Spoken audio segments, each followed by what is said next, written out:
We are going to go ahead and pivot to our blow-ups. Yes. And I'm going to go ahead and kick us off here. All right. As well. So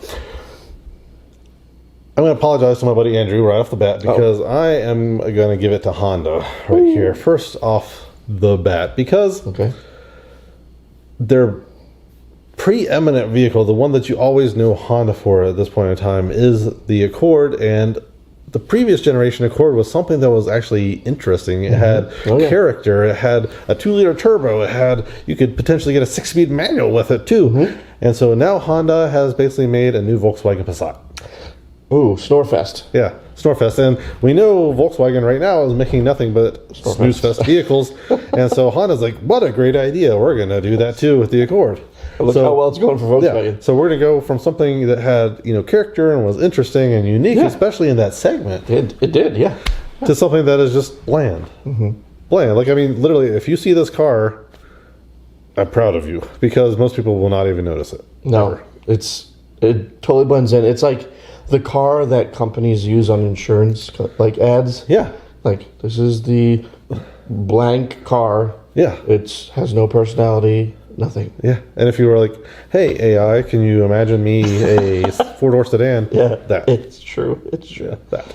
It takes bland to a whole new level. It does. And earlier in the episode, we were talking about how we can take clean design, right, and make it sophisticated. This is an example of clean design that has no passion. No, absolutely not. It's just, there's nothing unique or interesting about it. It is just a car. Yeah.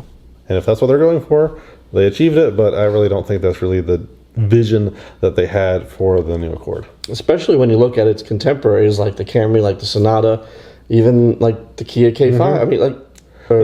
I mean, they're lookers. Yeah, they're all actually, the rest of the segment is pretty good looking cars. And especially, the Camry got a nice little revision. I mean, all they did was, the front and rear fascias, but they kind of used some of that Prius styling on it, and it worked out really well. Yeah, it looks good. So, we'll see what happens with the Accord. It's an interesting market. Yes. All right. My first blow up. I got to go domestic, unfortunately. Yeah. So, this one hurts a little bit because let's talk about the Camaro. Yeah. We're going to talk about the Camaro. Specifically, let's start with the 5th gen. Because I think when the 5th gen came out, it took the market by storm. Oh, absolutely. It was just the perfect retro design. I mean, it was a little too big for what people had in mind, but that's just a modern car for you, unfortunately. For sure. But it had all the right styling cues. It was a movie star. All the kids wanted models of it and toys of it. And those kids ended up buying them when they reached the correct age, right? So fast forward a few 5 years or so, and we come out with the 6th gen Camaro. And I think the 6th gen did a great job of carrying over those styling cues onto the new Alpha platform. Yeah, so smaller, a little more lightweight, more nimble. It was evolutionary. I mean, it was really an evolution. They were kind of starting to take that page out of Porsche's book and say, hey, how can we iterate this model? How can we make it, a little bit better in a lot of different ways? And that's exactly what they did. 6th gen Camaro, absolutely fantastic. Yeah. I mean, it has everything right, except for, still the visibility problems and some interior materials, but no one's buying a Camaro for interior materials. Yeah, it's not a luxury car. Anyone who's bashing it for that, really needs to get over themselves, honestly. So, you're buying it for that engine. Yes. I'm sorry. And the powertrain and the chassis. There's so many other things to worry about. Come on. Anyway, we had a pretty nice car in our hands. And then 2019 came along.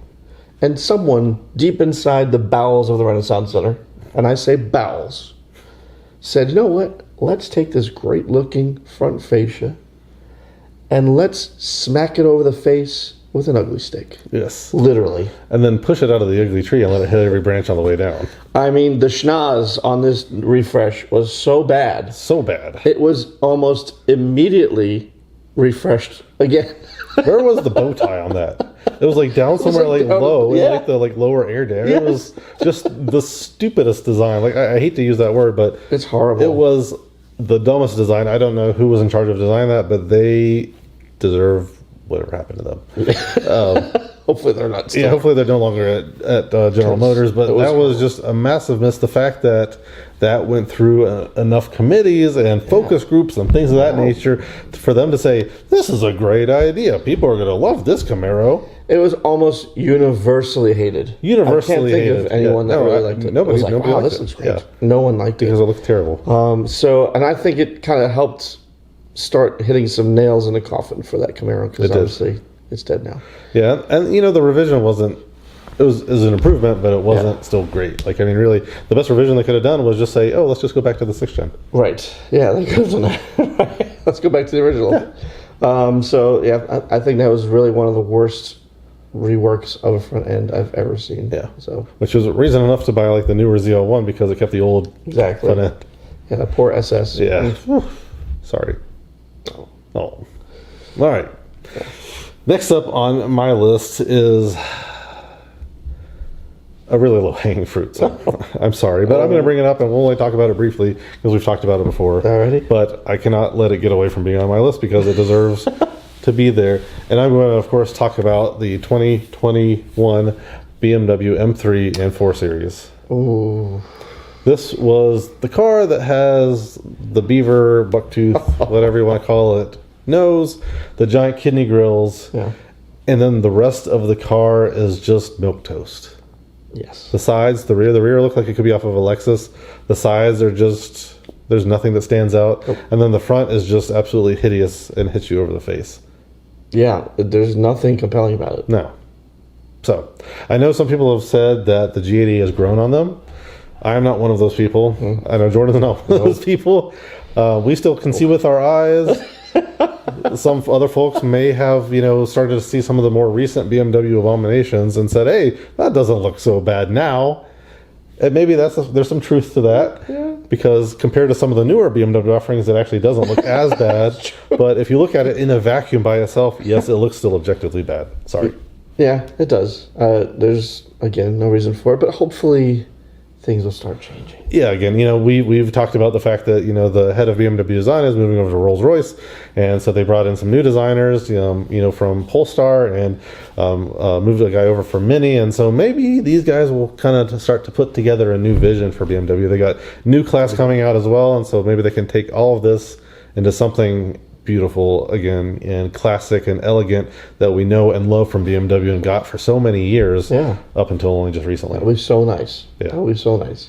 Please. Yeah, please. Even bring back Chris Bangle. That's fine. Wow. Yeah. We've reached that level. Flame surfacing is okay. We're sorry. Take us back. All right. Well, I'm going to stick to Europe for my next blow up, unfortunately. And this comes from a brand that has also been on our death watch list, Jaguar. Oh. Yeah, so we love Jaguar around here. We wish them all the best. Yes. And when the F-Type came out, both of us were really excited. We love the F-Type. Gorgeous. One of the all-time, literally all-time. This is a very short list. This one of the all-time best designs ever of any road car. Easily. It's so balanced. It's got that long hood, short deck, classic proportions, right, that the Brits are famous for. Got the sweeping headlights. Yeah. Got the real taut rear tail lights. Perfect. It's all blended so nicely together.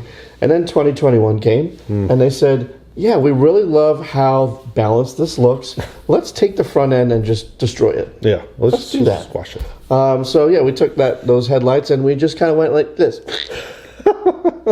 And it has lost so much character in that process. And I know that it's supposed to be more updated looking. Well, it's supposed to, you know, have the Jaguar corporate feature, right? Like, that's really what their goal was, to try to give it part of their corporate feature. The F-Type is your halo car. Yeah, it can stand alone. Yes. It can stand alone. It doesn't have to have the corporate whatever that you want all the other sedans to have and SUVs. It is not one of those. And you picked and pulled a lot of the other features off of the F-Type, the taillights of the F-Pace, straight off of it. Yeah, it's true. They're right there. That's fine. Do that. Don't ruin the F-Type. Don't make the other cars. Direction. Yeah. You were going the other direction, and that was great. And now you decided, oh, let's reverse course and make our Halo car look like all of our other It's really sad because it's such a good-looking car. And now, like... Let's make it look like an I-Pace in the front. Yes. That's No! You're killing the I-Pace. Oh. So I feel like we really messed up with F-Type, and it deserves to be called out for the disaster that it became, because it's heartbreaking. It is heartbreaking. It's sad. Yeah. All right. For my last choice. All right. I am going to go to our friends at Subaru. Okay. The 2022 WRX. Okay. Okay. Full stop. I am fully aware that part of Subaru's lovableness is just that they don't make handsome cars. I get it, right? Like, I mean, part of what their quirkiness is like, hey, our cars are just not objectively beautiful. They're interesting, they're unique, they look like Subarus. Yeah. Gotcha.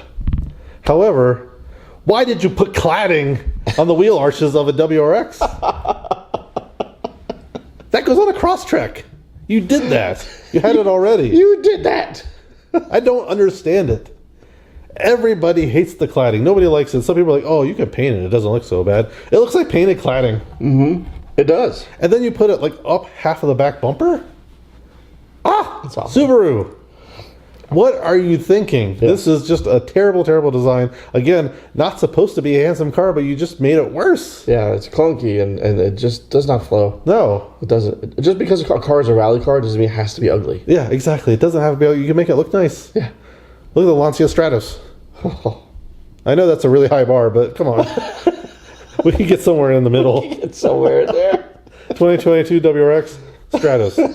Try to land here, okay? Yeah, like come on. Go. I know. They need to hire some new designers. They do. They do. Or just like people that think like. Yeah. And give us the WRX hatch while you're at it, please. That's true. We do need You've taken that away for so long. All right. All right. The last one, and this one's kind of an interesting one because it's going to be a multi-generational blow up. Ooh, yes, generational blow up. That's right. It is a controversial hot take here because it's a car that a lot of people hate. Oh, Jordan's serving up the hot takes on the driver's line pod. But I have kind of a soft spot for it because our family owned one. It's the Kia Soul. I was thinking it was going to be a van. It's kind of like a van. Sort of. It's boxy. When the Kia Soul first came out, it too basically created a whole just division of cars. It along with the Scion XB. And both of those cars were successful because they had very like basic design concepts, right? Let's keep it boxy. Let's keep it funky. And let's maximize on that. When the Kia Soul went from its first generation to its second generation, they were like, you know what? It needs to mature a little bit. And they took all the hard edges on the first generation and just took sandpaper to it and just roughed it all up. And then on the back end of the second generation, you have like this diaper thing that's hanging out in the back. What's going on? Right? So like we're softening it from the first generation to the second generation. Then the third generation comes and we have to do the typical split headlight look. So now it looks drowsy. Yeah, it looks like it's sleeping going around down the road. So objectively, first generation was the best. Yes. Second generation wasn't that much worse. No, I get what you're saying. Yeah. But then third generation was a big step down. It was a huge step down. Yeah. And it seems like the Soul has kind of lost its place in the market, right? We don't see that really. Has it lost its soul? Oh no. And you know, I think that people hate it because it is a bit divisive, and that's okay. Like it's okay it's to have supposed to be a little divisive. You know, that's kind of how the XB was, right? Before Toyota decided to kill off Scion. So like you see them trying to push it more mainstream as the generations go through. It doesn't need to be mainstream. It doesn't, because you already have other subcompact cars in your lineup. Right, exactly. How many other subcompact Kias are there? Right. Or compact, right? Yeah. I mean, come on. I think we should have really kept it funky the whole way through, embraced that, because that's what people loved about it. Absolutely. So, yeah, good call. Yeah. All right, well, we hope you enjoyed our episode on glow ups and blow ups. I know. Yes, it was fun to start off with the positive and end on the negative, but hope you guys enjoyed our show today. That's right. If you can think of anything that we forgot, what's your favorite glow up or blow up? Let us know in the comments. Absolutely. Thank you so much for watching. We'll see you next time. Thanks for joining us on The Driver's Line. If you enjoyed this content, please like and subscribe to make sure you don't miss a thing.